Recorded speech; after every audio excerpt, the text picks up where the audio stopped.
mysteries abound around the world, from strange lights in the night sky to ghostly apparitions passing from one realm to the next. From the Great Pyramids of Egypt to what lies beneath the depths of Loch Ness. From Bigfoot to Atlantis, they are all mysteries waiting to be solved. Join Lori Phillips, Lauren Smith, Graz, and Billy Simmons as they search for the truth on Night Callers Radio.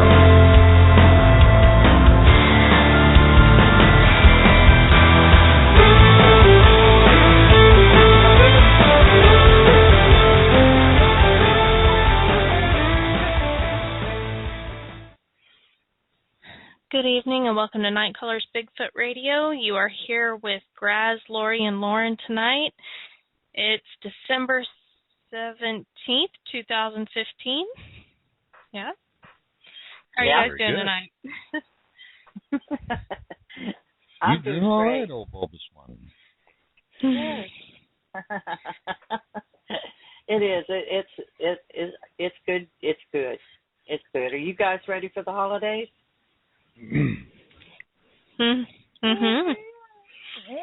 Yeah, a little bit. Yeah.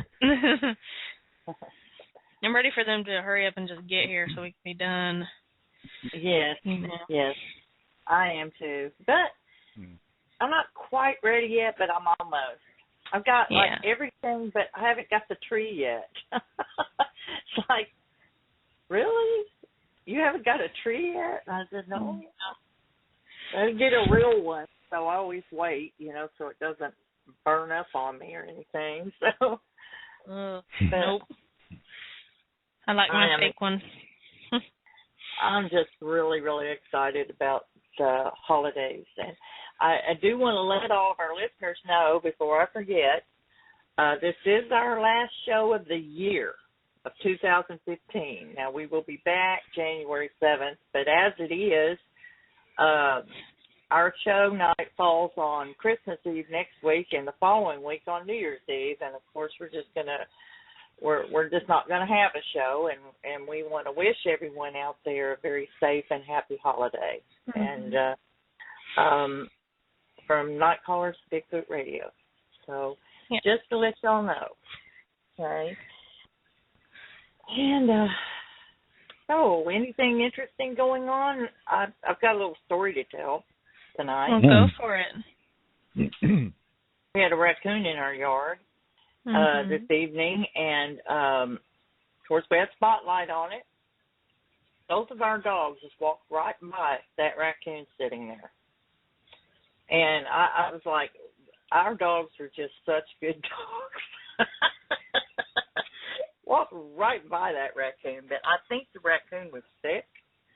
And so, because it didn't act right. It wasn't acting right. It was moving really slow. When we got the dogs back into the house, it just kind of moved real slow out off into the woods. So, it may be rabid. So whatever, it was a really strange experience to see one act like that. Or got into the neighbor's whiskey still, one or the other. Yeah. Because usually they'll climb a tree. Well, this one didn't act like it could even climb a tree. And thank goodness my dogs didn't get bit or anything, and they have their rabies vaccinations and everything like that, because it's a very big possibility that it's rabid. So anyway, that was what happened this evening. So I thought I'd share that. Anything going on with you guys? Like you could really top that big story? I know, no. It's dumping rain out here, and nobody's doing a hell of a lot. So we're in the middle of our monsoon season right now, so we got some flooding going on here and there. Well, you guys needed the rain. You really needed the rain. California needed the rain, and I know it's too much. It's better snowing than like not hell enough. up the hills. Wow. We were getting some, during the rain, I was sitting out in the Jeep having a cigarette, and pop, pop, pop, pop, pop, ice pellets were exploding on the windshield. So it was close enough. But, like everybody's seen ice except me. I haven't even seen ice. And they're predicting down here in Texas that it's going to be like 81 degrees Christmas weekend. I'm like, what? What? Bring your Santa, shorts. it Bring comes your in bathing shorts this suit. year. Yeah. Bring your Santa Claus bikini. It's not gonna be hot at all. I mean, cold at I'm all. up for that. Oh my goodness. Well, what do y'all say? If there's nothing else, any other announcements? Oh, nothing pending here. Nope. Okay. All right, Grass. Do it to it. And Lauren's just pregnant, so nothing. Yeah. She's just. Yeah. You know, She says exasperating. she's broadcasting for two. You have flooding, and I have my own little Hurricane Adam running around here, so, you know. Yeah, he's excited too, though. That's a good thing. Oh, yeah, he's, you know, the Santa threats don't work on a 3-year-old. He could care less. He knows he's going to get presents, and he doesn't really care if he doesn't get presents. So you can't. It's going to be bad anyway, huh? Like, Santa doesn't work. The elf on the shelf crap, well, that just creeps me out, but it doesn't work either. Like, nope. None of that works. He's just Spankings a happy young don't work. boy, just running around, busting around, having fun. That's all he's doing. He's a good boy. Pretty sure a cattle prod's illegal, so I'm just kind of, like, at my wit's end right now. Two boys. I know. I don't know what I was thinking. We're done. That's all I'm thinking now. It's mutual. Ricky says the same thing. You've got the We're opposite good. of Billy. You're going to be the one hiding out in the shed Yeah. or something. Oh, yeah. Yeah. I'm going fishing. He can stay home. And then you got to trade the kids. He's got all girls and you got all boys, so it'll work. I know it. All right. Well, let's get to this guest. I want to hear from him. Night Callers Bigfoot Radio presents Florida Bigfoot researcher Dave Sidoti. And I'm thinking I'm saying his name right. He started his research back in 1995, doing basic armchair research, reading thousands of eyewitness reports, and reading various books so he could learn about these incredible creatures based on reported eyewitness accounts. He began field research in 1998 and now has over 20 years' experience with research, most of that field work. As a child at age 7, Dave and his brother used to play in the woods every day. There was no staying inside unless it was raining or homework. They loved being outdoors, exploring the woods, and building forts. Dave loves good camping, hiking, kayaking, honing his survival and tracking skills. And Dave has a great love for animals. For the past 6 years, he began an interest in survival skills using in his day-to-day life. Like many researchers, Night Callers has interviewed, Dave became interested in researching these creatures when he and his brother watched the Patterson-Gimlin film on a show called In Search Of back in the late 70s, and a docudrama, The Legend of Boggy Creek. Dave joined with a large group in 1998, investing eyewitness encounters, and left that group after a year. In 2000, Dave founded the research team called Independent Sasquatch Research Team, ISRT, and it's still going strong today. The ISRT is developed for people who want to work with other independent researchers with a common goal. The team only works with legit researchers and the scientific academic realm that has immaculate credentials. No portal jumpers. Team, no portal humpers here. No. ISRT team has many others in the near future. And many others in the near future are affiliating with each other as a network of independent organizations willing to share their research in hopes of solving this mystery. Thank you very much. Thank you for that, Graz. Did I mess up on it, or did you get tangled up? No, I think I got tangled up. That's okay. I haven't read anything for about a week, so my eyes were a little bit off. So I need some glasses, some better glasses. Oh, good Lord. I'm being attacked. Sorry. You did a really good job, Graz. Thanks for that.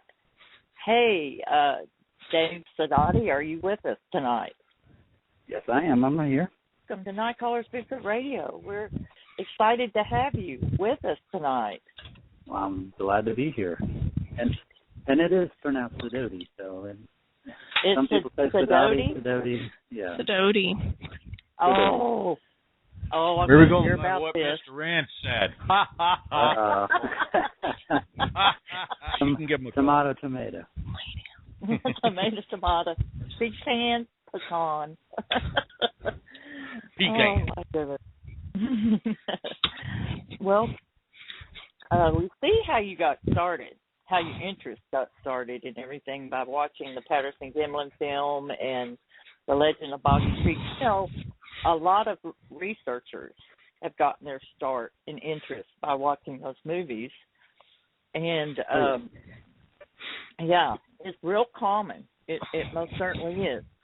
So when did you actually start? What am I hearing? Is that you, Lauren? Now that's Lauren again. She's got that mic. Oh, good Lord. I ain't got no room for my lungs. I do apologize. I have human growing inside of me, but I will try to hold my breath for the rest of the show. Continue. That sounds like you're practicing Lamaze over there. It feels like it. Okay, sorry. Continue. Okay, David. Yes. Do you like to be called Dave or David? Dave or David, it's fine with me. Either way. Tomato. Okay. That's right. Okay, Dave. Let me ask the question again. Sure, go ahead. Or do you need me to ask it again? Or I think you're asking me when exactly I got started in the research. Yes, yes. Like I said, I started doing some armchair research in '95, and I saw a lot of information out there, and I started reading a lot of reports. You know, of course, the biggest database out there was with the BFRO, and so I would usually spend nights about 1, 2 o'clock in the morning just reading reports, and during that time I was picking up patterns on how these creatures would act in different various parts of the country, and it was kind of like a learning tool for me to see how what these creatures do in their habitat. And then, of course, in '98, I started getting more involved. I joined the BFRO for a short while, for about a year, and then I left that group and continued doing my research, my field research, and got kind of lonely doing it by myself. So I said, "Heck, I'm gonna start my own team up," and because I kept hearing there's a lot of people out there that kind of fed up with certain groups, but they still wanted to get out and get out with the like-minded individuals, with none of the BS out there that you had to deal with some of the groups. And so I created the ISRT back in 2000, and the rest of it's history. Yeah. So how did you go about starting your own group? Did you put an ad in the paper? Did you just go from the message board to find people? How did you do it? Basically, actually got hooked up with a guy that was living here in Lakeland, and we were talking through emails a lot. And told him he'd like to go out and get out in the woods and do some research and get some of these areas. And so I told him, well, just so happens that I'm creating a team, trying to get a team up, which was just myself at the time, and now him. And so it starts with a small group, and then it just goes from there. But eventually, I actually got a website together and had something for people to actually to look at. And just got the word out to other people, and once my website was on the internet, and other people started searching around, they found me, emailed me, and hooked up. Of course, I did a little bit of a screening process, for certain individuals. You want people out there that are, are gung ho, want to do this research for the right reasons. So just snowballed from there. Okay.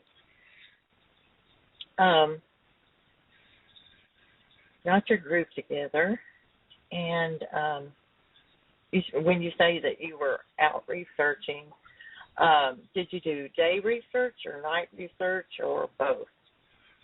I did both. I actually, where I lived in before, I lived in a small town out just outside Ocala National Park here in Florida, and I used to have the weekends I go out and do day research, and then at night, crazy as it sounds, I would walk the trails at night on some of the full moon nights, and I'd be walking down the trails with no flashlight, and hopefully to be able to walk up on one of these creatures. And that was my game plan, but unfortunately, I walked up on some other individuals out there that were, kind of questionable. So after doing that a few times, I decided that wasn't too safe on my part. Yeah. Well, did you ever try doing any kind of calls at night to see if you could elicit a response? Yeah. Sometimes we do calls even now. We do try to do calls, but and sometimes we get a response back. A lot of times not, though. I think these things are privy as to a human making a call and one of their own making a call. Haven't had really much luck on doing that down here in the state of Florida. Uh-huh. But wood knocks, actually, we get a better response than doing nothing at all, really. We usually hear wood knocks, we hear calls, footfalls, whistles. We've gotten a lot of that. Do you, my goodness, my question just slipped me. What kind of equipment do you take out there? We have GoPros, we have regular digital cameras, we have high definition audio equipment, we have parabolic equipment, parabolic mics, and we have night vision and thermal vision, and recently one of our team members has purchased a drone, so he's getting practice using that, and hopes to maybe get the high dollar one where you can put a thermal on that and get him. You know what? That is a really good idea, because those drones are not easy to learn how to use, and if you buy a real expensive one to start with, you're probably going to crash it. That's why he got the not a very expensive one, but one good enough for him to learn on, and then later on he'll get probably a better, more expensive one. But we're trying many different things to in the field to try to coach these things into the open. So what kind of things do you try? What have you tried that didn't work, and what are you trying now? Well, doing calls, yells. I'd say actually it was probably about 2 or 3 years back. We actually did get a response of a call I did in one area, and it sounded like one of these things imitating a coyote. And we all looked at each other. This was at night, about 9:30, 10 o'clock at night, somewhere around there. And we all kind of looked at each other and said, that wasn't a coyote. And it sounded like something imitating a coyote. It was very long and drawn out, but it was trying its best to sound like a coyote, although it did make all the other coyotes sound off and go nuts. Mm-hmm. But, shut up, Gizmo.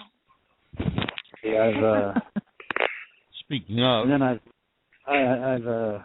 I've had footfalls behind me, probably about 30 or 40 yards into the brush, and something just took off on 2 feet, just chomping away through the woods, and that got my got me surprised. And, I have some YouTube videos that I go out in the woods and do some excursions on my own, and that's when I heard these footfalls. They're all around us. They're were these videos during the day or were they nighttime?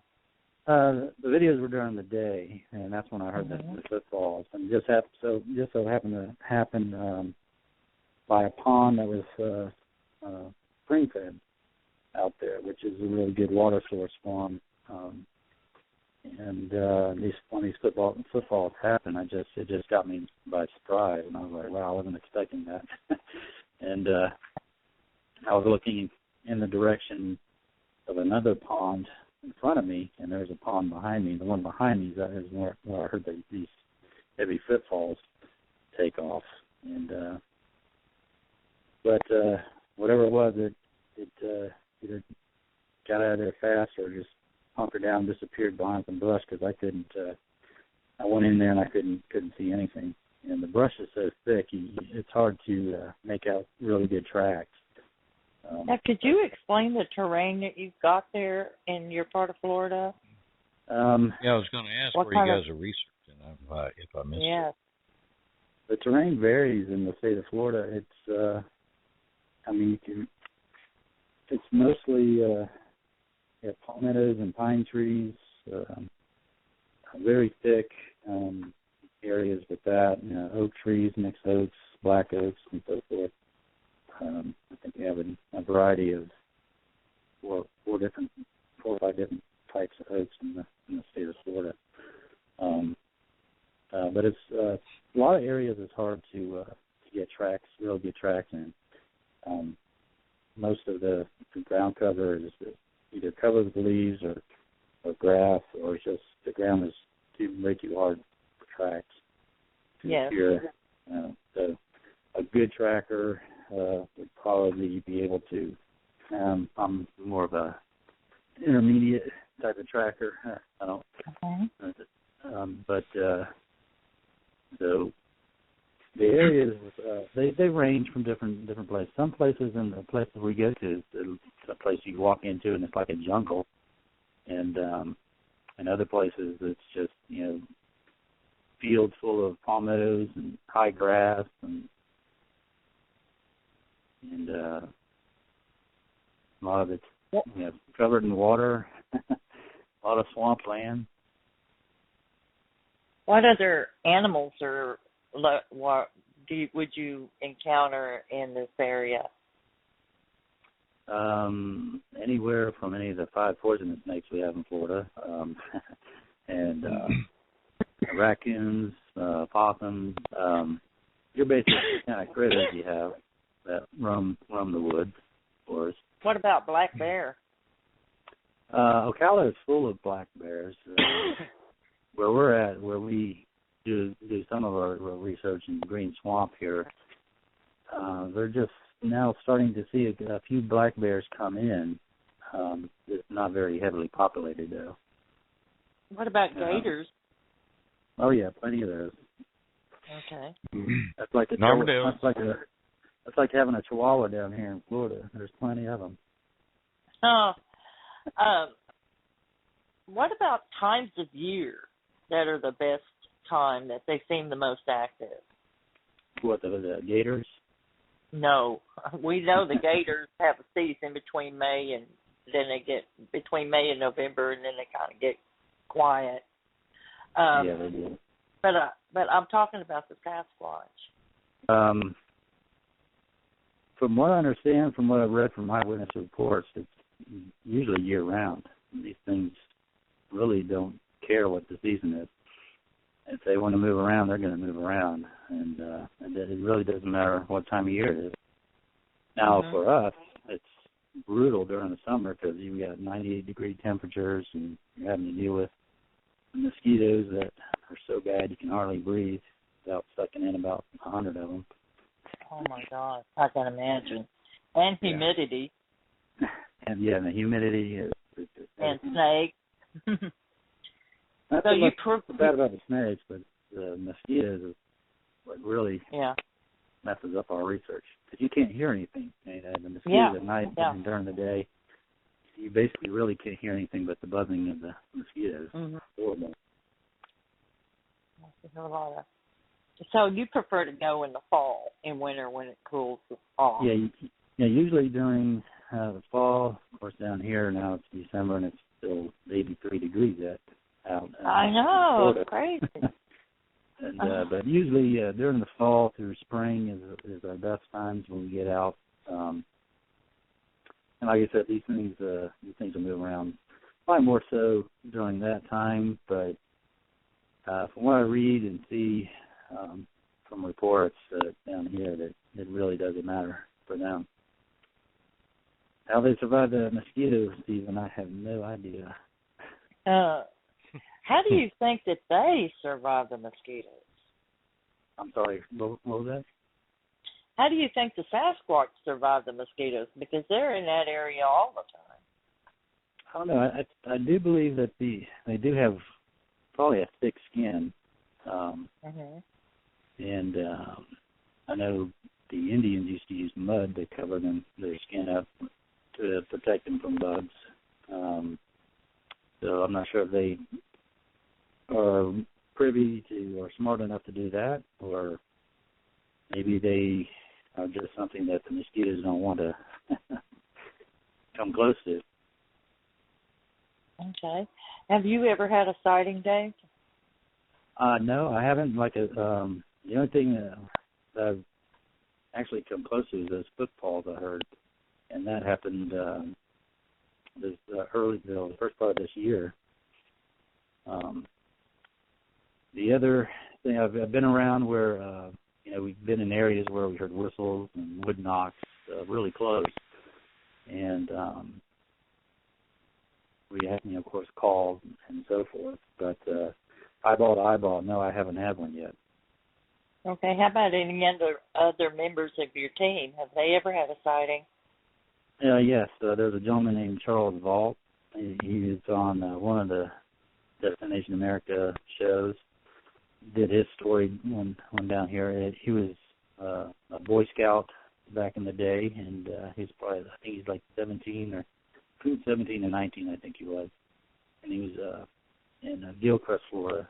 And he actually was about 10 feet from one night when he was walking back to his camp. There's a Boy Scout camp. He went down this trail to go use the bathroom, and on the way back, instead of taking the trail he took to get there, which was longer, he decided to do a shortcut and do it right across the woods to this little bay head. And as he was walking, he noticed he saw something look like a tree stump, and deciphering either to walk over it or walk around it. And just as he had that idea in his head, this thing stood up in front of him and stood and looked at him. And he said the moon was behind this creature, so he couldn't really get any good details. He just saw the thing was covered in hair. You can see the moonlight glistening off the hair. And he said what basically felt like forever standing there looking at this thing. It was probably more like a few seconds, and the thing turned around and turned away from him and walked away into the wood line to where he could hear it, and it just disappeared, and then he couldn't hear it anymore. So, but he remembers that to this day. I think he is in his late 60s. Oh, that was great. That's a great encounter story. That's the thing, too. There's a lot of people that you can tell that, if you're picking up on a hoax or someone lying about a sighting, is how many times they can tell their sighting to you and the detail of it. And Charles, when he told me his sighting that he had, he never wavered off his details in his sighting. How big did you say it was? I believe he said it was anywhere between, it was about 6.5 to 7 feet tall. it was much taller than him. He said he had to look up at it, judging by where the head was. And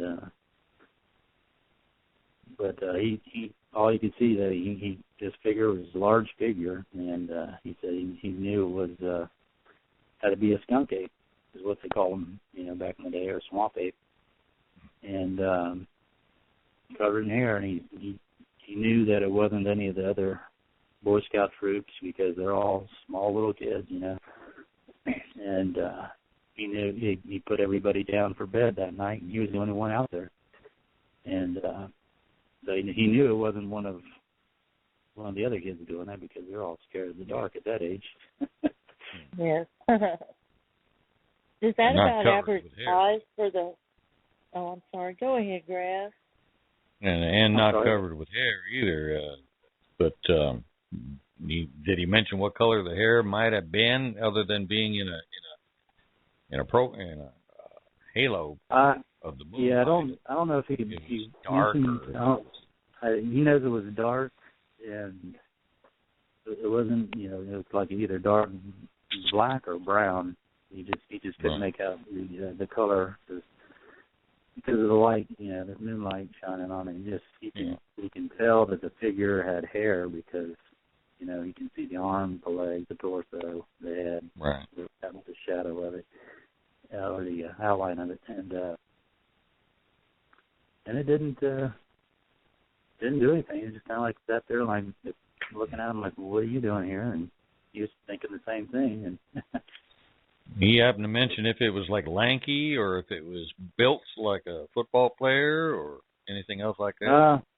He said it was pretty good size, pretty good width on it. It's much wider than him, much wider than any man that he's seen. And when it walked in there, and when it turned and walked away, he said it was going through this brush like he knew a person wouldn't go through it. They would much rather take a trail than go through this brush. Yeah, a lot of people are trying to compare those things down there with an orangutan type. But was this in northern Florida or southern Florida? This was kind of central West Florida. There's a little town called Gilchrist, just north, hour or two north of Tampa. And there's some overlap coming down from Georgia, where some people have said that they're basic Bigfoot in Georgia, going down into northern Florida a little bit. But I don't know. I've heard that little conflicting stories off and on about what it actually looks like in southern Florida, like there are orangutan types or something. Not like exactly the human. Malachi, or yeah. A lot of them describe it as an ape, because most humans are going to relate to ape-like figure, because we see those every day. I believe that there's probably maybe a few different species of these creatures. Right. Most people think that when you talk about skunk ape or swamp ape down here in Florida, that they don't get no bigger than 6 feet tall. And like I said, I go by eyewitness reports, and judging by what I've read, that these things range from anywhere from 8 to 9 feet tall, and possibly 10 feet tall in some areas down here in Florida. And we've actually got some tracks in the Kissimmee area back in 2000, I think it's 2008. I have to go back and look that up. But we measured 18 inches long by 6.5 inches wide tracks in that area. So that's pretty not big for mid-Florida. Yeah. That's pretty big. Yeah, it's not a 6 foot squatch. That's a little bit bigger. And here recently, we found what we believe may possibly be an infant Sasquatch track in one of the areas that we research in, and we made a casting of that. We that on the slideshow for anybody that's interested in going over there and looking at that track. Yeah. And that's the second infant track we found in this general area. Well, not this general area, but the other one that we found was back in 2006 or 2008, and it was also in Central Florida here, not too far from where I'm at. And it was actually a trackway of infant tracks, and those were a little bit longer in detail. It was in sugar sand that we have here, and you can make out the toes and the foot line of it, the outline of the foot, and the metatarsal break centerpiece of the foot there. So we know their breeding population is prevalent down here. Well, they'd have to be if any of them are even around now. You get, because it is Florida and because it is warm, you get a lot of people saying, well, those are probably just human tracks, or is there something different other than, like the metatarsal break kind of thing? Well, in some of the areas that we go in is if you're, you would, the only bare feet you're going to see here in the state of Florida is going to be on the sand, on the beach sand. Anywhere else in the Florida, you're going to want some hiking shoes on, because we have cactus running through here, in different parts of in the areas we go into. So there's cactus, there's briar bushes, we have blackberry, red berries, so much stuff that you wouldn't want to go barefoot in, especially with all the snakes we have. Yeah, I was going to say the snakes. You'd at least want to wear some boots of some kind. Although my friend Diane Stocking, she always she didn't wear shoes a lot. She lived here in Florida. She was always barefoot. She went barefoot? Out there? Oh, yeah. Diane. Huh. That's my little shout out to Diane Stocking.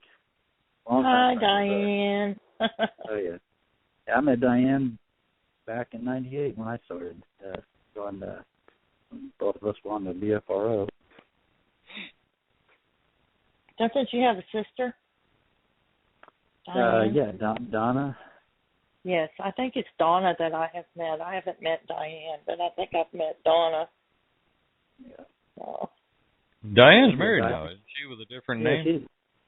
She's married to Todd Nice now. Yeah. Nice, yeah. That's yeah, what I thought, we had them on the show. Yeah, we had them on the They're, show, what, about 3 or 4 months ago? Yeah. They're really good friends of mine. They're good people. Good people. Well, I'm curious. Dave, you have never had a sighting, and you found, anecdotal evidence, and do you believe they're real? Oh, yeah.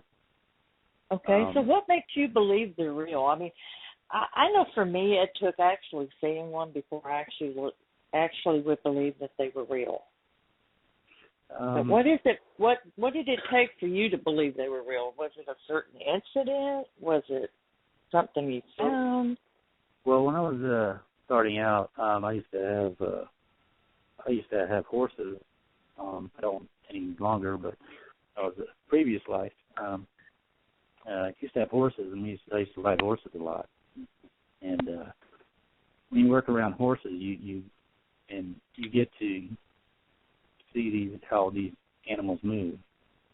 And when you see animals move like a horse, there's muscle structure and under the hair and so forth and all that. Now, when you look at the Patterson-Gimlin film, and you look at that creature walking across that the creek there, you see muscles moving under the hair.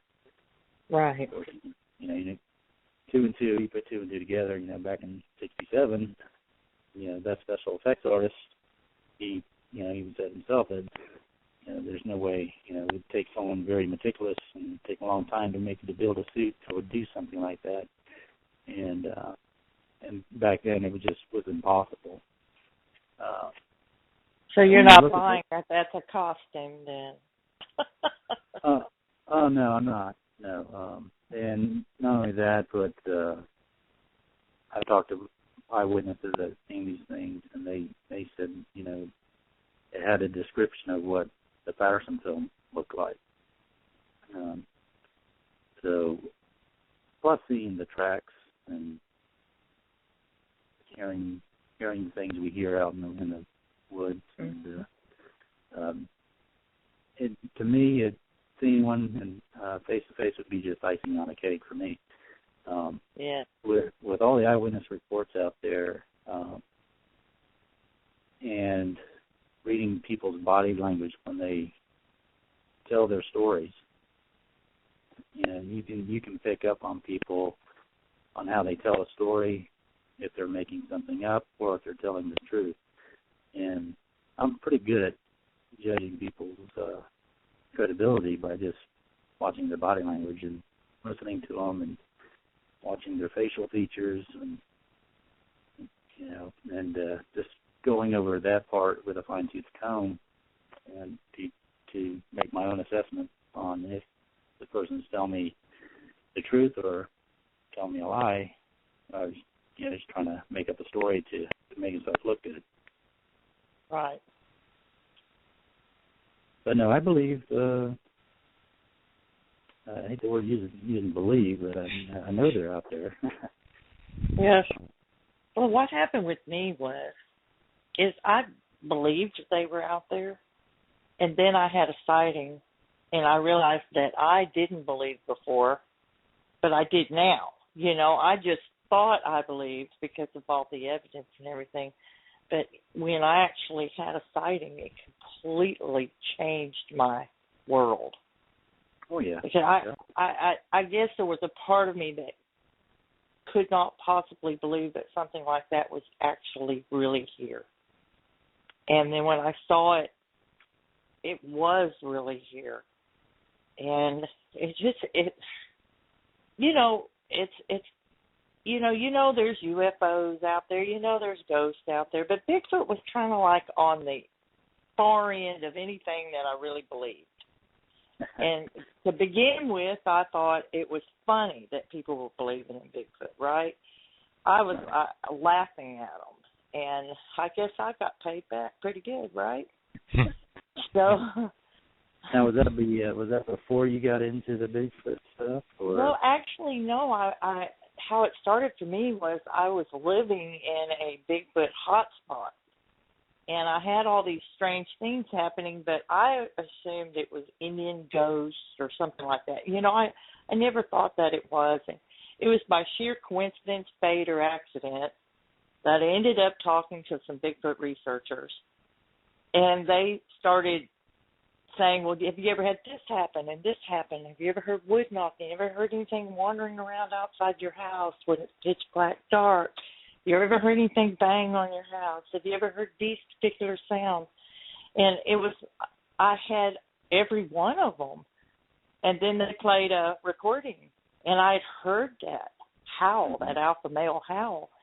And so I was like, wow. So I got so into it. I started researching and everything like that. And then one night, I was just in the right place at the right time. And that's what Yeah, I heard a sound coming from across the street, and I spotlighted over there, and I had my first sighting. And it was, go ahead. I was just saying, being in the right place at the right time is key. Yeah. And, yeah, but I tell you, it put me in a state of shock. It seriously did. So be ready. Because even though you think you're ready. It must have liked something enough to be close to you, to be able to keep coming around wherever you were at there, Must have really liked it. Something after I spotlighted it, I never saw it again. Not that one. Not that one. I believe he was very offended that I shined that light on him, and he never did come back. What if he did, I never saw him. So... But it just, I've been very interested in the subject ever since. I've had hobbies all throughout my life, interests, and I will get bored with it and move on. But this is something I cannot completely let go. I get burnt out on it, but then I end up coming back to it, and it's like I just can't let it go. Well, as a child, when I was a child, not I say this, but everyone says that that the Bigfoot that's been in it for a while is I always saw the Legend of Body Creek or the In Search of shows with and saw the Patterson-Gimlin film. As a child, I was like, man, I thought it was cool, man. I was 7 years old. I was looking at the TV, and I thought, holy crap! I said, I wonder if that, because me and my brother run around the woods all the time, building forts, and kids, and I'm like, oh, that would be awesome if we saw something like that out in the woods. And my brother's like looking at me like, you got to be crazy. I guess I'm crazy. Like that. But I guess that kind of separates me from some people, I guess, because here I am walking through the woods at night. Yeah. And nothing much scares me. But I have fun. You got to have fun with the research, and on the same token, that is the real truth, isn't it? Because if it becomes a job, you don't want to do it anymore. I mean, it's a hobby. It's got to be a hobby. You got to enjoy it. Some people take it way too serious. Oh yeah, you can't burn yourself out on it, and you can't. You got to. I'm married and I have a wife and a stepson, so you can't always do Bigfoot stuff all the time, even though you want to. Oh yeah. So it's one of those things. You sometimes you just get kind of tired and burned out, and you're like, okay, I got to put this down. Let's do something else. And you have to have a mindset like that, or else a lot of times it'll tear you up. That's right. Sometimes you just got to put it on the table, leave it for a while, and come back to it. Mm-hmm. Well, you just feel like you for a while, work on the cars for a while, work on this for a while, and then take a weekend and go out for Bigfoot. I guess. I don't know. It's like something always brings me back to it. It's like something happens. And it almost always is like a sighting or a close encounter or something that will get me fired back up on it again. Right. It's like after it's been 5 years since the last time I saw one. And so I just start getting to the point where I'm going, maybe I didn't see one. But I know I did, But it's like it's been so long, and it's like maybe... But I know the last time I saw one, there was a witness. She saw it, too. So I have someone that can witness that. But I don't know. It's just after a while, you're wondering if you really, believe in it anymore. And then something happens that makes you believe again. And that's kind of the way my life has been. But I don't know if that's the case with you. But you've been in it how long now? About 6 years, actually? Researching? I've been actually doing it 20 years, but oh wow. Yeah. I've seen a lot of things and heard a lot of things from different people, I see new people get into the research, makes a mockery of it, and it's kind of sad to see that. And steer away from those type of people. Yeah. But after 20 years of not having a sighting, I'm sorry, I believe I would have gave up. As apparently you're going to have one heck of a sighting when you do, Well, because you're owed one. If I do, I'm going to make it sit down and eat lunch with me. I'll tell you that. It's been a long time coming. But it's just it's been on been in the back of my mind since age 7, and then all of a sudden you get older as you get older, you put things in the back of your mind, you don't think about it until something sparks your interest and like, oh yeah, I remember that, let's got on the internet, when the internet was booming back then, and I was like, holy crap, there's a lot of stuff out here on the internet about in groups and people getting out in the field. And I was like, man, that's me. That's me right there. And, you know, because I love the outdoors. I'd rather be outdoors than inside. And what better hobby to get into and still enjoy the outdoors and camping, hiking, all the other stuff I love to do. You know, what's your family think of it? My wife thinks that at first she thought it was a little crazy, but now I think she's come around to the point where she's like, well, if you do find it, you know, it's going to be great. And everything that I've been working towards will finally come to a head. But to me, I think it's just the tip of the iceberg. But now my stepson, he's sitting on the fence. He's not for sure on the whole thing. Well, I believe it's about time for intermission, folks. So we're going to take a break right now. Braz will take us over to intermission. We should be back in about 7 minutes and 24 seconds. Oh. Yep, here we go. Trying to get David back.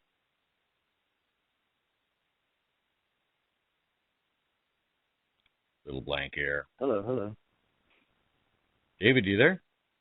Yeah, I'm here. Oh, okay. Yeah, Blog Talk's being a little bit slow tonight. Oh. So, David, when you go out there, let's say when you first started going out there, did you go out there with some people or by yourself? Just by myself. Yeah. Yeah. Used to go out there day and night, do some scouting out the area, seeing if I could see signs. I would camp in these areas that were somewhat remote. They were primitive sites, but they still had campsites, but there was nothing there but an old potty place, and that was about it. Right. But I was smack dab in an area there where the Florida Trail, which is runs up through the middle of the Ocala National Forest, and that's where I would do my hikes at night and during the day. And I would just go up through those areas, and sometimes I'd mix it up too. I'd ride the dirt roads at night as well. And back then I didn't have a dash cam, which I have now. But I had my regular video camera, and I would have to just hold it while I was driving because I would need the headlights to shine ahead of me, and just hoping for a glimpse of one to run across. Now, while I was hoping he would run in front of my car, I just had no. Now you're doing this after you've already done a few years of research or something, or you just winging it? I was after I read thousands of reports, and I kept reading more reports on top of that, and I read so many that they all just started blurring together, But for the most part, I was picking up all these patterns, and then what I would do, I was like, well, I'd test myself. I said, well, I'm gonna go out there and ride around, do some camping out there, and see what I can find. I mean, obviously, I know what to look for now because of different other researchers and judging off of the reports that I read. I had the gumption to think that, heck, I can do that, And so I started going out, and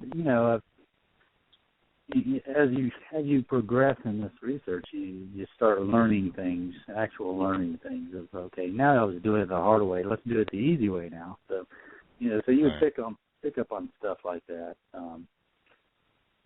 Especially like a couple of years back, over 5 years now, we had a tracking crew come down from Atlanta, Georgia, to give us some tracking classes on tracking these things, because it gives us a little bit of an edge, So that helps. yeah, when I first started out, I started going out by myself and hiking and camping and getting out there, doing all the grunt work by myself. Like you say, you just took a camera out there with you, maybe, you know, I had a video camera. Yeah, I had a video camera and a digital camera with me. Right. At the time, I didn't have any casting material, so I was still trying to find the best casting material other than plaster of Paris. So the new plaster of Paris would only last so long and then start breaking apart and blowing apart, which I said, well, I don't want that. I want something that's going to last, so I had to do some research on that until I found something that I could use out here in the field. But then on that note too, doing that, I was talking to people on the internet, you know, interested in the research, and that's where I found a few people that said, hey, you know, I'd like to go out with you, and that's how it started. And I met a lot of real good people. Also would like to mention too that we just lost a dear friend of ours from our team, was Carolyn Solomon. She passed away this December 6th. She had brain cancer. Oh. And sorry. Yeah, she's going to be dearly missed. She was one of the best researchers out there. And yeah, 2015 hasn't been a real good year for me anyhow. I lost my father the first of this year, and now we just lost Carol Ann, one of our team members, due to cancer. So I think we're all ready for 2015 to go by. What is Carol Ann's last name? Carol Ann Solomon. Oh my gosh. Yeah. I know who she is. Yeah, she had a bad bout of brain cancer, and she was diagnosed with it probably, I think it was about 4, maybe 5 months ago now. Uh-huh. And unfortunately, you know, it got the best of her, you know. And she's a young woman too. She was like in her early 40s. She was actually my age. I was 47, so yeah, gosh, kind of sits home with me, you know. 47, yeah, and you know, and I first met Carol Ann out in the woods, out down here where I live now, and we didn't know each other from Adam, and she asked me what I was doing out here, and I asked her what she was doing out here, and she goes, well, I'm out here. She goes, I'm out here doing Sasquatch research. I said, oh, really? I looked at her, and I said, you too? And she looked at me, and I'm like, she goes, you got to be kidding me. I said, no. That's how we met, is out in the woods. And I've known her for 10 years. So, another dear friend. Thank you. Rest in peace. I'll tell you, I hate to hear that. All the more so to get out there in the woods, because I know she'd rather have us out there than worrying about her. So. But yeah, she's with us all the time. Wow. So how'd you meet Pat? I'm sorry? How'd you meet Pat Rance?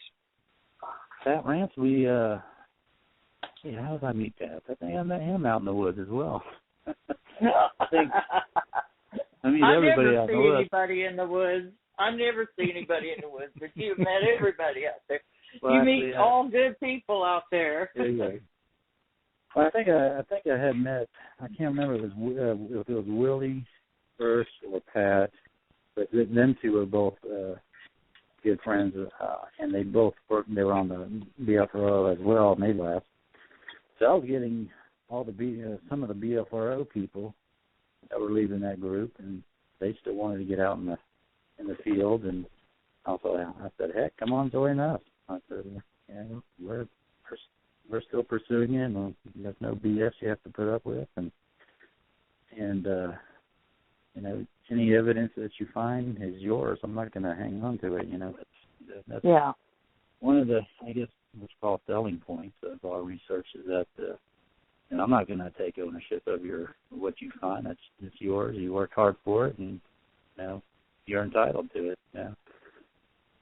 And there are a lot of organizations out there that don't think that way, though.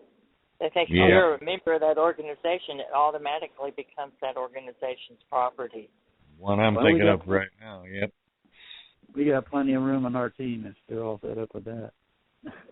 Yeah. But, crazy, that's why we call ourselves the independent researchers, because that's basically what we all are. We're a bunch of independent researchers that get together, and we're all like-minded individuals and doing the same thing as, where this research needs to be going towards, and that's a common goal.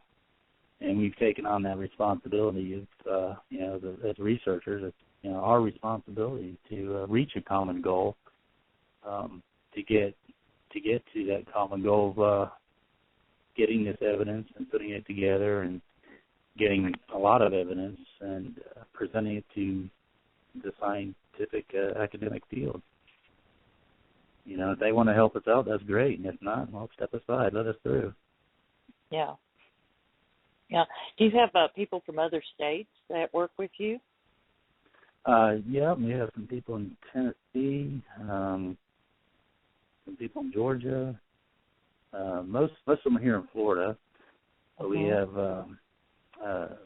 we're getting ourselves affiliated with other research teams as well, like Todd and Diane Neese. They have the American Primate Conservancy, and also the Olympic Project. So we're affiliating ourselves with those groups and them as well with us to reach that common goal is getting the hard evidence and getting it presented to clients.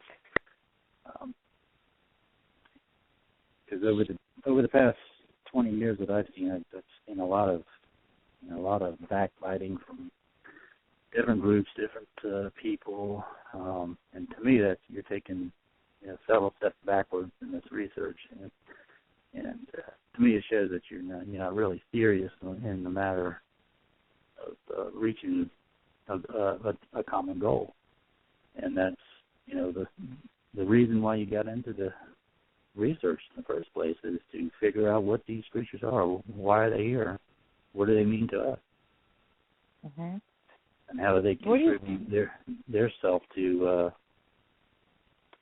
the world. What do you think they are? I don't think they're apes. Okay. What leads you to believe that they're just not an animal of some kind, that they're more, would you say they're more human? I think they are. I think they're more in the Homo sapien, Homo species. Only because they don't fit the identifiers of apes, even though they may have some characteristics as apes. Their intelligence is much higher than chimpanzees or gorillas.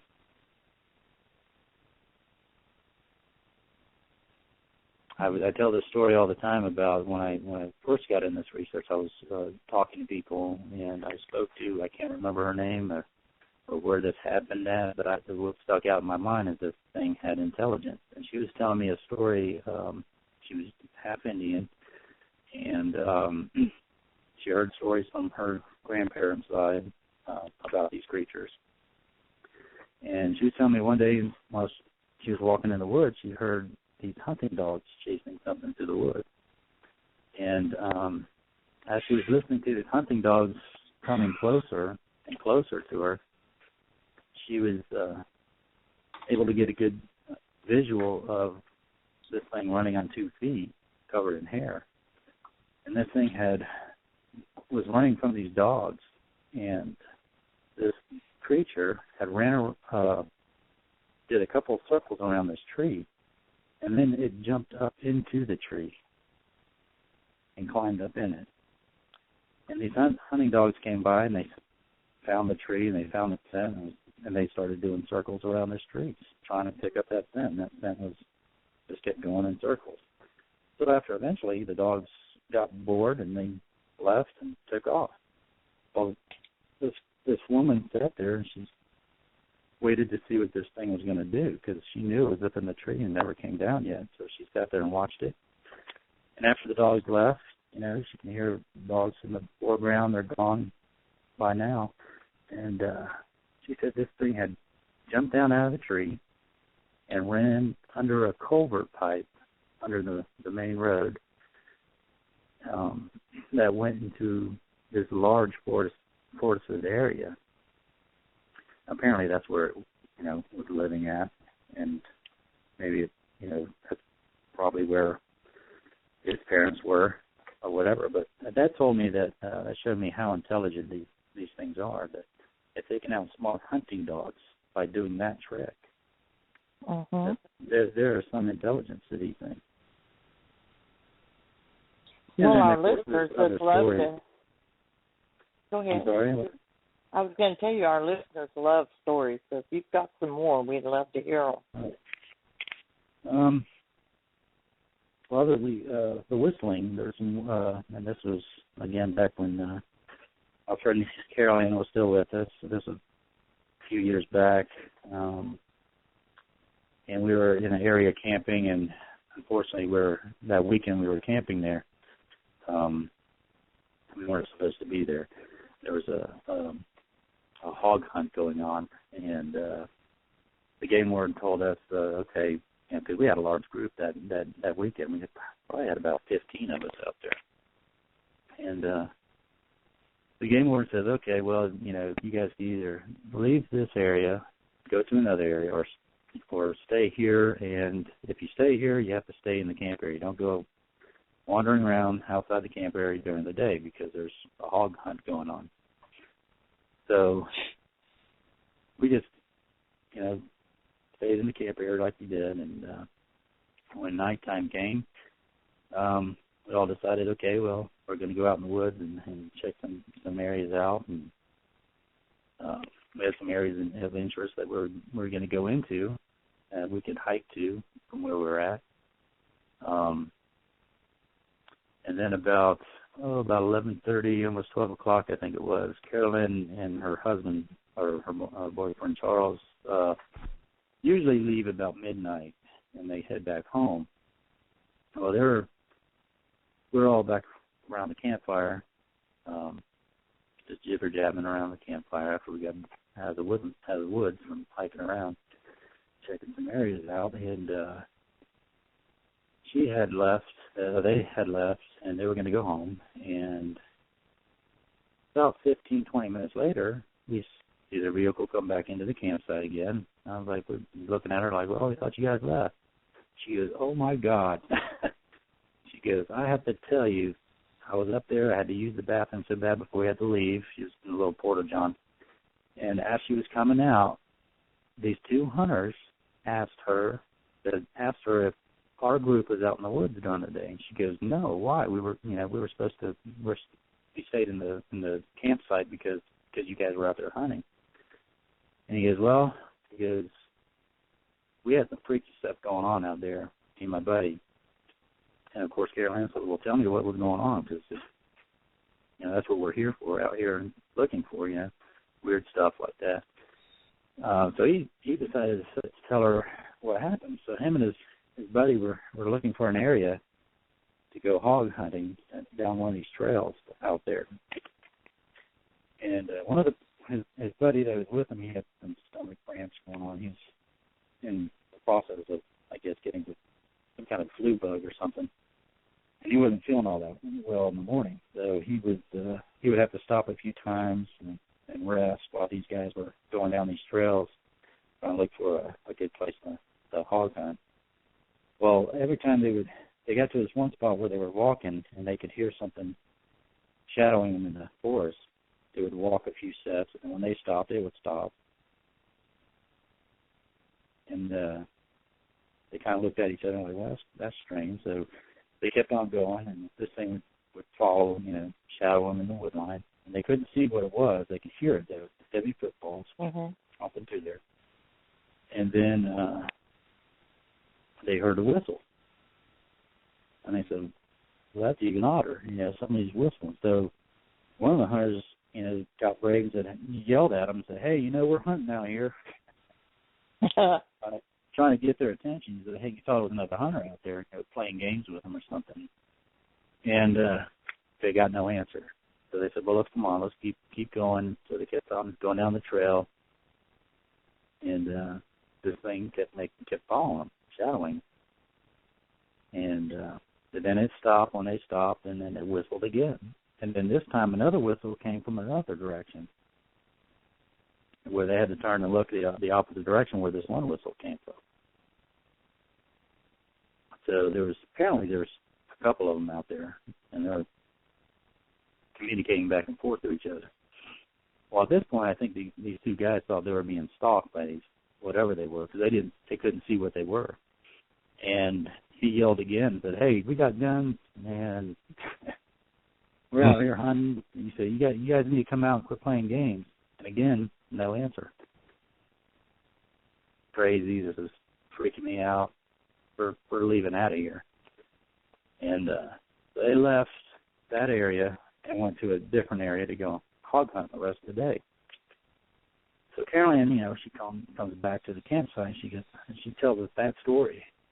So we're sitting there going on about it, How that's cool, because we were trying to figure out where there was. And she said, well, it was right down that trail the trail we were just at this evening. And I said, really? So we sat there and talked. We were probably talking about 30, 40 minutes. Now, by this time, everybody's out of this hunting area. I mean, nightfall, hunters are out. They're all done. Everyone's that are at the campsite are sleeping, some of them, the hunters. And it was just us. We're the only ones up in the campsite. And we were sitting there talking about this thing, and all of a sudden we hear two whistles directly behind our campsite. Wow. And so the hair stood up back on the back of our neck, and we're like, all right, we got to go check it out, go see what it is. We're getting our night vision cameras out, and run over there and see what we can see. And we couldn't find anything, nothing lurking in the wood line or nothing. And we try to coax it out by trying a couple whistles back. But I think by this time they were more cautious, and they just kind of disappeared. But it really spooked these two hunters that were on this trail, because you just don't play games out there with people with guns. No. And not knowing what it is, and it was apparently they felt like they were being stalked. And, it's one thing being a hunter, but then you're being hunted, kind of feeling kind of unnerves you. And I think that's what they were doing. I think they were just kind of stalking them, checking them out, seeing what they were doing out there. But, have you ever had one shadow you? No, I haven't, but like I said, recently, the beginning of this year is the very first time I had footfalls. Like, something didn't like me being there, and it decided just to take off. And it was, if you ever heard of it, would sound like a two-legged elephant running through the woods. Yeah. Wow. And that's how heavy it sounded like. And it was, very impressive. I mean, that was probably about the closest I've been, and it had to have been one of these creatures, because after it just got dead quiet, and that's all you heard. Do you think there's something about your demeanor or your physical appearance or something that may be intimidating to them? I can go. I can agree with that. If your demeanor is such, they're probably going to be more cautious. They probably definitely won't get close to you. They may play games with you. They may throw rocks at you. But, have you ever had a rock thrown at you before? No, I haven't had a rock thrown at me. They just had the footfalls around us. We had wood knocks that were really close to us. We had a yell that was pretty damn close to us. One night, it was a cold night too, and we were out there and we were camping in this one area where it wasn't even a camping area; it was just right out in the woods. And we had something that yelled at me and two other guys that were out there, and it was dead quiet for the whole night. And I wasn't spending the night that night. I was just hanging out, and it was probably about 2:00 in the morning. I said, "Well, it's kind of quiet, so I'm gonna head back home." I didn't live too far. I'm usually about 30 or 40 minutes away from where we were at, and as soon as I said that, we heard this big yell that went from one octave to another octave. I was like, "Holy crap!" And then we went to go check it out. It was probably about 50 yards behind us when we heard that, but it sounded like it was right on top of it. So we went out and lights out, and we went into the wood line trying to see what we can see with night vision. And we were sitting there for about 10 or 15 minutes, and we got this dusty smell float in the air a little bit, and we didn't hear anything. You hear a pin drop in the woods. That's how quiet it was. And so after about 15 minutes of that, I said, "Okay," and I counted 3. I said, "We're going to hit the light in the direction where we heard this thing and see if we can get eye shine." And of course, we didn't get any eye shine. And we hit the light, nothing there. We looked up in the trees, see if maybe it was something, one of them maybe up in a tree, maybe. Didn't see anything in the tree line, low to the ground, anywhere. Whatever it was either hiding very well from us, or it was just totally gone out of the area. That's before you got the thermal camera? Yeah. Well, one of our newer members, he's been with us for probably about 2 years. He's pretty gung ho in in the research, and he decided to get him a thermal imaging. He's got a flare, and got a nice one too. He can record video, and what I could do with that. Yeah.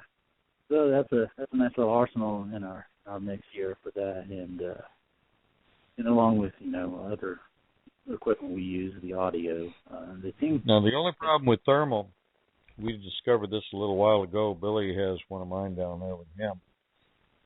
Is last summer or the summer before? You're going to see basically a blob squatch.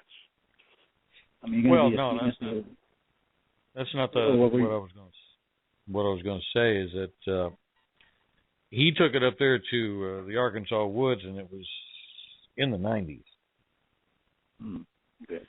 And when the heat is close to what it is that you're looking at, then can wash out what you're trying to find. Exactly. Like we don't know. Like we're 98.6. We don't know what their temperature is. And depending on the temperature where you guys are at, too, you might run into the same problem. It's better to go searching for them when you got at least 15, 20 degrees to play with, so the camera will have some steps between the ambient temperature and whatever it is that you're looking at. Exactly. Yeah, we run into that problem, too. Heck, a lot of these, mostly pine trees down here, you can still see the heat signatures on at 11 o'clock at night. Right. And that's how hot it gets down here. Right. If it's 90-something degrees, almost 100 degrees, and those trees are getting hot and stuff, they can hide behind them, and you might be able to see something, like maybe around their eyes or something where the skin is. Right. That might be a little bit warmer, but their hair is going to be pretty much ambient to that heat. Well, to me, the therms are really good for spotting one. Now, as far as if you want a good hard evidence of something like that, you're gonna have to get a good digital. You're gonna have to be better than the Patterson film. Mm-hmm. And I always tell people, I said, you know how Roger Patterson got that good shot of his? He got closer to the subject. And people look at me like I got three heads when I said, well, what would you do if you saw one? I said, well, you better be right there behind me because I'm going in after it. You got to get definitive proof of these things. And, running away or not getting close to these things is counterproductive for me. And yeah. some people think, well, you got to be crazy to go in there with them. You're going in brush. And, you don't know what's in there. I said, well, I know they're in there, so whatever else is in there, you scared it away. So, yeah, I know a couple of guys that are like that. They say the same thing. If they saw one, they'd run toward it. Yeah, I tell them you might not want to run directly behind me because I might be doing something else, and might not want to step in that on the way. But I am going to try to get close to them. Yeah, you might be running a little bit of wobbly need. Exactly. Yeah. But you're running toward that damn thing. I'm so damn excited. Because I got my GoPro running, and again, you'd have to have even if you have a GoPro on, even if it's at night, I have a high-powered flashlight that I use. I don't often use in the woods, but I have it with me, for if I needed to light up the woods, I can. And it's very small but very powerful. But even with that, I can shine something in there, and even with a camera that's not even just a regular Sony Handycam, you'll be amazed on what you can pick up, which is a flashlight and that. And record all kinds of stuff at night. Yeah. Like I said, a therm is going to say, okay, that's one. Okay, now we got to get closer because just because you got it on therm and you got this big something on therm doesn't prove anything. Okay, it proves that you got this big, large object on here. Okay, fine, but can it outbeat the Patterson-Gimlin film? Can you get close enough to where you can see the boogers in his nose? Okay, that's what I'm looking at. That's what I'm looking for. I want mano a mano, 5 feet away from somebody is going to say, those are human boogers. You stuck that thing up your own nose, you know what they're going to say. Well, my thing is if you got this thing looking at you and it's breathing and it's, you can see the chest moving and it's breathing and it's hair covered and you have a digital HD camera on it, and is that proof in itself? Well, it's good video. But, until you get a body, piece of a body or something like that, that's what science is looking for. I mean, people ask me, do you believe that these things exist? I said, of course I do. I mean, I said, you want to read the report, the eyewitness reports? You want to talk to some of the eyewitness reports? So, I mean, some of these people have PSTD. Yeah. It's changed their lives so much that they will not even step foot in the woods any longer. And it took me a while to get out there myself after my sighting. Mm-hmm. Oh, yeah. Scared the crap out of me. Not to mention one of these other creatures coming to the forefront now which I always carry a weapon with me anyhow, just for my own protection from all the other two-legged idiots out there. But right. Now we're getting more reports, hearing more reports of these dogman encounters. Now, those things don't play, from what I read. Yeah. These things are pretty damn dangerous. I don't even want to think about Are you getting them down in Florida? Reports of them in Florida? There was actually one on, I listened to on Dogman Encounters. It was not far from the Leesburg, Florida area.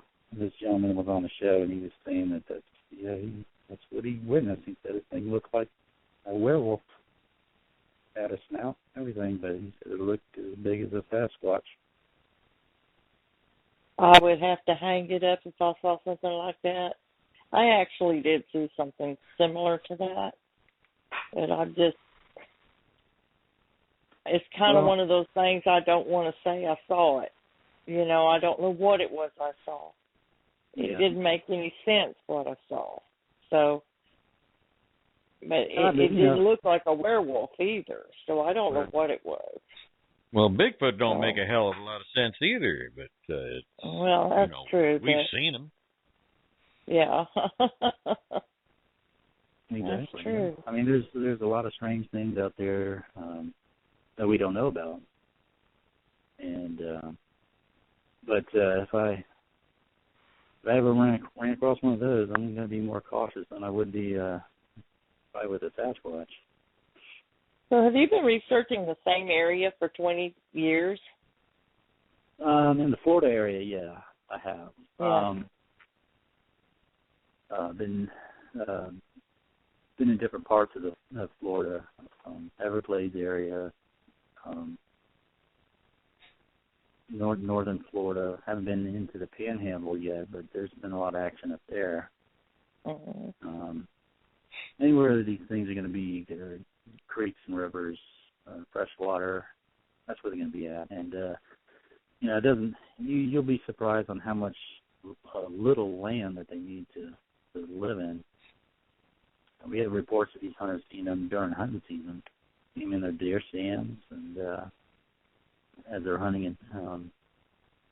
Had a gentleman 3 or 4 years ago saw one walking across a field that he was hunting, and he was sitting in a deer stand, and he thought it was a hunter, and it was early in the morning, kind of foggy. Sun wasn't just quite coming up yet in the morning. It's a little bit light, but not too much. And he was sitting in a deer stand, and he heard something at first to his left, walking through the woods. And he said, well, that's strange. He must be lost, looking for his deer stand or something. Thought it was another hunter, and he said as this thing came into view, he looked like this hunter was from head to toe in a ghillie suit. He started looking at it some more and said, well, he doesn't even have a rifle. And he says as he's looking at this thing a little closer, as it's coming right in front of him, I think he said he's probably about less than 80 yards maybe. And he had a little cell phone camera out, and he started recording this thing. And he said he agreed that this video wasn't the best. He said that you can't really see anything, but I tried. And he said he was recording this thing, and he said this thing stopped dead in its tracks. And as he's looking at this thing, he said the head turned and looked directly at him in his deer stand. And he had the oh shit moment, and he put the he put the cell phone down, and he reached for put his hand on his gun. He said as soon as he put his hand on his gun, this thing had bolted across this field. Now this field had high grass. To him, it was high grass up to, if not more, past his knees, with palmetto bushes and high tall grass. He said this thing took off across this field like it was nothing, and got the heck out of Dodge. And he said he knew that thing wasn't human. And he's heard all the stories about the skunk apes out there and all that. And it just so happens to be an area that had quite a few reports in that area of these things. So I have a couple of questions. When you call them a skunk ape, do they smell like a skunk, or what kind of odor do they have? The name skunk ape that came about many years ago. I really don't like the name skunk ape because it doesn't really fit them. Yeah. a lot of times you don't even have an odor. And I've noticed that. Yeah, it's more of between a sulfur smell and rotting meat, rotting dead flesh or something like that, and that's what eyewitnesses first, eyewitnesses tell us in the reports is that it smelled really bad, almost to the point where they wanted to puke. But then again, on the other hand, that there's been reports that these eyewitnesses see these things and they didn't smell anything or didn't notice anything out of the ordinary as far as smells go. So I don't know if it. And I didn't think about this until I was watching a show on grizzly bears. Grizzly bears or other bears will do too. When they're on the hunt, after they kill an animal and they want to kill more animals for food, they'll actually roll in the dead animal's body and guts to cover their own scent up to hunt some more. And I got to thinking, I said, I wonder if that's what these things are doing as well, because what are the two natural smells out there in the woods? It's something rotting, dead. That's a natural smell to other animals. And the other thing is smoke. Fire, smoke. And again, the Indians, that's what the Indians used to do when they went on their hunts, is they would make it a giant fire and they would make it smoke and smolder, and they would jump through the smoke to cover their body pent up. And then they would go on their hunts to go hunt animals, because that's a natural smell that other animals are going to recognize. Oh, that's smoke. Oh, that's something dead. And they're going to not even pay attention to it. So it's a theory that they may do that, but until you actually see one doing it, and then it's all speculative, But it's something. It reminds me of that one guy on Bigfoot Bounty who's taking deer crap and rubbing it all over his face or something, saying, you got to hide the smell. Well, somebody should have told him there's an easier way to do that. It might have been. Things people do, I tell you. Oh, yeah. What about the growth of population of people in Florida and people moving into the woods and suburbs flowing into the surrounding countryside? And basically what I'm saying is there's been a great loss of habitat in Florida. The habitat have been their habitat's been decreasing for quite for the past 40, 50 years. I think that it might have slowed down just a little bit, but not as much as we'd like it to. Where there's laws getting in place to slow the growth of population, especially with big corporations moving in and building, super Walmart centers and and then their distribution centers. Heck, we have here in Lakeland, we just had that Amazon just built a 90 million square foot warehouse to store all their stuff. So there, I think that there's better laws now trying to keep the growth population down as far as moving into these areas, and the more areas that these water management areas, the more areas they build to buy and preserve is going to help out a lot, and along with the state agencies. Aquifer down here is a big problem in Florida because we're losing our aquifer. We're hearing a lot more stories about sinkholes, and that's because we're sucking up all the water. and you're not replacing it. The water's diminishing. And so that creates a problem. And as these things, just like any other animal, once their habitat starts disappearing, these things are going to start moving. They're going to move into other areas where the habitat is much better. Well, I thought that Florida got a lot of rain, so I'm surprised I'm surprised there's the water. The aquifer is being deplenished.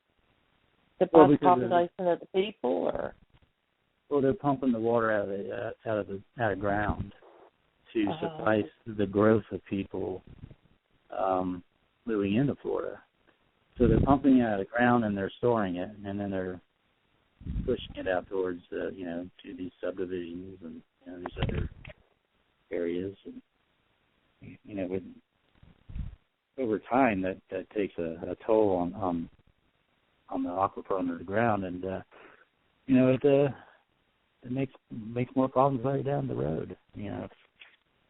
Unfortunately, man doesn't know how to leave things be and live with the land instead of work against it.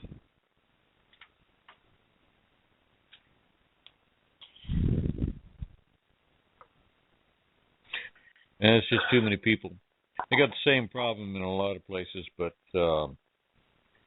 be surprised how well they live within certain city limits. They move around in between places.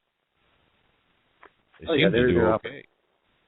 They're opportunists. I mean, imagine yourself. And this is how I pictured it. Because about 6 years ago, I started getting into. I always liked Les Stroud. He's the Survivor Man, and I did try to get on his show to do Survivor Man Bigfoot, but I was at the same time I had he was asking to put videos on in, and you get picked whoever was the best, and you got on the show. You had to do a little jumping through hoops and all that, and I was going to try that and get on his show, and I said, hey, I'll take you to some areas where we got some activity going on, and but at that same time is when my father was passing away, and so I put that on hold, of course, but anyhow, with Survivor Man, I always liked him because he always went out on his own, and always respected him for that, and I started reading his books on survival skills, and I always thought about that when I started out my research, is that, I'm out here by myself. I need to learn these skills. And there's nobody around here that I can yell to or call to if I get hurt. I'm just going to have to suck it up and learn how to do it. And so I started reading up on survival skills and putting them to use. And I never leave home without my my backpack of survival stuff. Right. I could survive off the land if I had to for at least a week. So that comes in handy, and I definitely tell people, if you're going to do this, solo excursions out, definitely brush up on your survival skills because one day you may need it. But, well, that leads to another topic. On the way out, we got about here? Got a little over 10 minutes left. Okay. Let's say, for instance, you meet somebody new out there. With the Finding Bigfoot show and all this kind of stuff going on, you got a lot of new people out there just giving this a shot. They're interested in it. What kind of advice would you give them? To turn off those shows. How to get started. Just to turn off those shows because you're going to get the wrong impression. Right. That's not what this research is about. I've seen some of them out there that just totally ridiculous. The boys from West Virginia. I was like, oh, really? Come on. Oh. I was waiting for Monster Hunters. I can't even watch that. I can't. Oh my God! I can't even get 2 minutes into it. I've been doing this for 20 years, and my gosh, they pulled out I don't know how many different creatures just in 1 or 2 or 3 episodes of those shows. Like, man, I'd never even heard of those creatures before. And they exist. Yeah, and but no, I tell people, if you're newbie and you're interested in your, like I say, if you're wet behind the ears or green on all this information, get with somebody that is the real deal, and there you go. And then your research starts to begin, because you have to research it. I mean, if you're looking for hokey and all that stuff, yeah, continue watching those shows, because that's all for entertainment purposes only. If you want to see the real deal, you need to hook up with people like us or wherever you're at, people that have been in it for a while. And let's drop you off, in the middle of nowhere and let you do a ride-along with some experts, Learn all you can.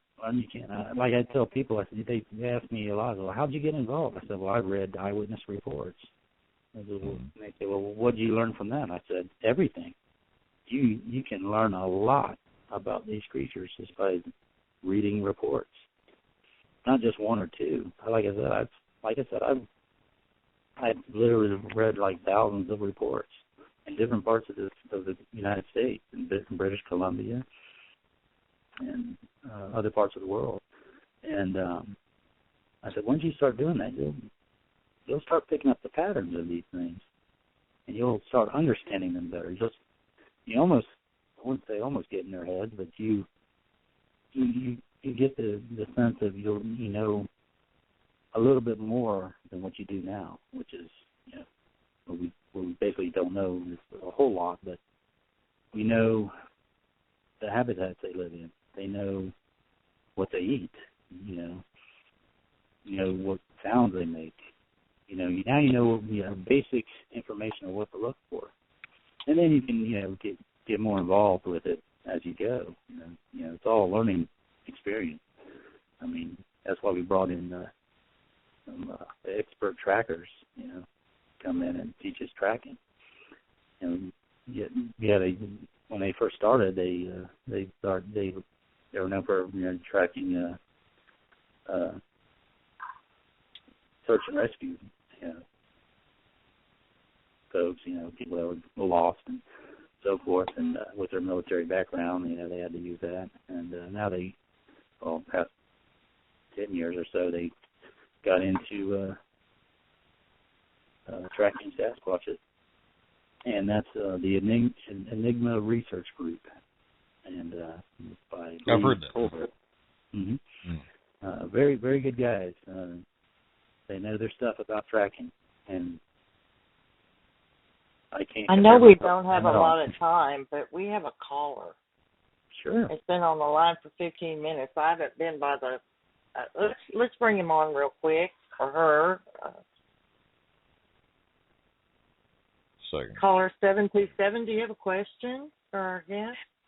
Yes, actually, I'm calling from just outside of Tampa, Florida. This is Clarence. Thank you for taking my call. I've been on hold for a while, and I wasn't sure if you were taking calls. I'm so sorry for the wait. I did not realize we had a caller. I apologize. First of all, I'm from Florida, grew up here in Central Florida, just outside of the Tampa Bay area, just outside of Clearwater Beach. And it's great to finally hear somebody on one of these shows who's talking about this in the state of Florida, because if you're from Florida, people think tropical and birds, alligators, snakes. You don't think Bigfoots. You don't think Sasquatches. And then they give it the name skunk ape, which makes it sound like it's a large black orangutan that eats, what do they say, it eats lima beans or something. I mean, it's got like this whole thing here in the state.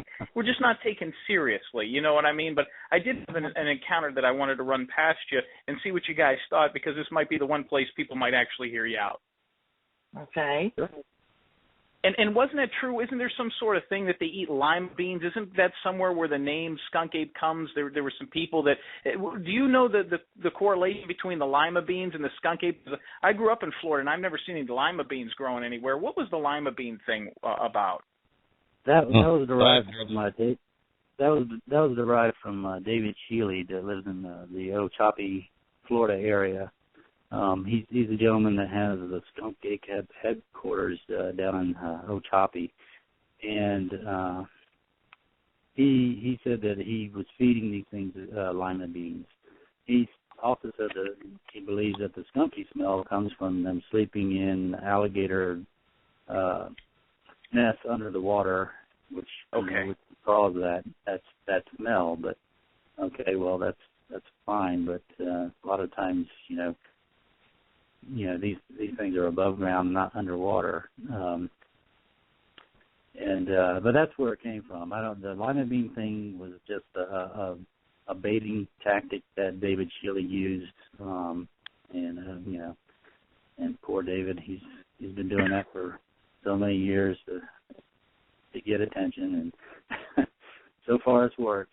Okay, I'll run my encounter by you real quick. I was going north 60 through the state of Florida, and I was going through Yeehaw Junction, which there's only one gas station in about 150 miles. It's in a desolate, swampy area at the northeastern part of the Everglades. You know where Yeehaw Junction is, and there's the one Indian rest stop there. It's pretty big, casinos, souvenirs, things like that. You're aware of it? Are you talking about Yeehaw Junction here off of 60? Yes. It was 60. Yes, I am aware of that area.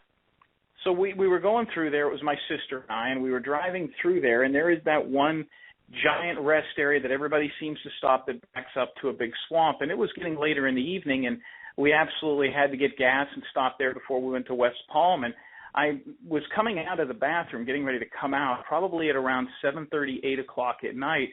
And the restrooms and facilities there were so old and decrepit that you could see through the stalls, and there was knot holes and everything. It was quite deplorable, but the only place to stop. And that's when I looked out and I heard that noise and almost like a growl. And when I looked out one of the knot holes through the stalls, a big giant cock came through, and that's when I started.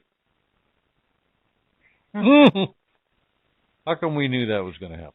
Every time I'm thinking we should stop taking callers. It's just not worth it. Well, this guy stayed on the line for 18 minutes. I said, he's got to be a serious caller. Nope. Oh, no, we got pranked. But I really don't want to hear I really don't want to hear the end of his story. I don't either. Yeah. Well, quickly, Dave, tell us how people can get a hold of you. We're down to about 2 minutes, and so we've got to say goodnight. So tell everyone quickly how they can get a hold of you. They can get a hold of us through our website. It's www.isr2usa.com. Okay. And we're on Facebook as well. Florida